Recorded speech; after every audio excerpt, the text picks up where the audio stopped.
আসসালামু আলাইকুম, স্বাগতম জানাচ্ছি বিবিসি নিউজ আন্তর্জাতিক সংবাদে। শুরুতেই সংবাদ শিরোনাম, এরপর বিস্তারিত।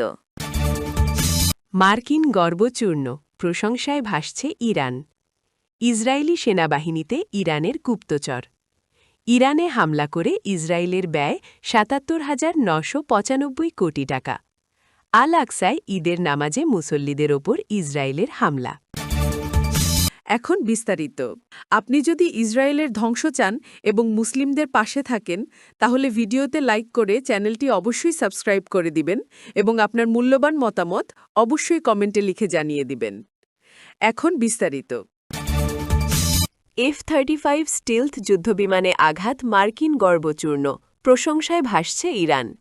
যুক্তরাষ্ট্রের বিমানবাহিনীর একটি F-35 লাইটনিং II যুদ্ধবিমানকে সফলভাবে লক্ষ্যবস্তু করেছে ইরান, যা বিশ্বের উন্নত স্টিলথ ফাইটার জেট হিসেবে পরিচিত।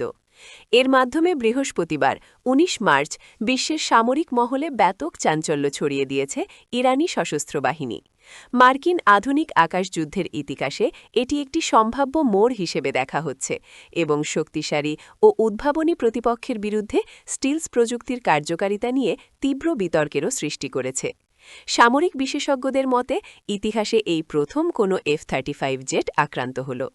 প্রথম খবরটি একটি ওপেন সোর্স অ্যাকাউন্ট থেকে আসে, যেখানে বলা হয় একটি F-35A-B লাইটনিং II ইরানি ভূমি থেকে আকাশে নিক্ষেপযোগ্য ক্ষেপণাস্ত্রের আঘাতে ক্ষতিগ্রস্ত হয়ে জরুরি অবতরণ করেছে। পরবর্তীতে মার্কিন সেন্টকমের navy captain Tim Hawkins Military টাইমসকে দেওয়া এক বিবৃতিতে বলেন, ইরানের ওপর একটি কমব্যাট মিশন শেষে যুক্তরাষ্ট্রের একটি F-35 বিমান আঞ্চলিক মার্কিন বিমান ঘাঁটিতে জরুরি অবতরণ করেছে, এমন খবর সম্পর্কে আমরা অবগত। ইসরায়েলি সেনাবাহিনীতে ইরানের গুপ্তচর ইসরায়েলি সেনাবাহিনীতেও ইরানের গুপ্তচর প্রবেশ করেছে বলে অভিযোগ করেছে দখলদার বাহিনী। এই অভিযোগে এক সেনা সদস্যকে গ্রেফতার করেছে অবৈধ উগ্র ইহুদিবাদী ভূখণ্ডটির পুলিশ। অভিযুক্ত ব্যক্তির নাম পরিচয় প্রকাশ না করলেও তিনি ইসরায়েলের গর্ব অত্যাধুনিক আকাশ প্রতিরক্ষা ব্যবস্থা আয়রন ডোমের তথ্য ইরানের কাছে ফাঁস করেছেন বলে তথ্য পেয়েছে পুলিশ। ইসরায়েলি পুলিশ শুক্রবার ২০ মার্চ জানায়, তারা আয়রন ডোম আকাশ প্রতিরক্ষা ব্যবস্থায় কর্মরত সেনাবাহিনীর একজন রিজার্ভিস্টকে অস্থায়ী সেনা ইরানের কাছে গোপন তথ্য পাচারের সন্দেহে গ্রেফতার করেছে। ইসরায়েল ও যুক্তরাষ্ট্র যখন ইরানের সঙ্গে মধ্যপ্রাচ্য জুড়ে ছড়িয়ে পড়া এক যুদ্ধে লিপ্ত, ঠিক সেই সময়ে এই গ্রেফতারের খবর এলো।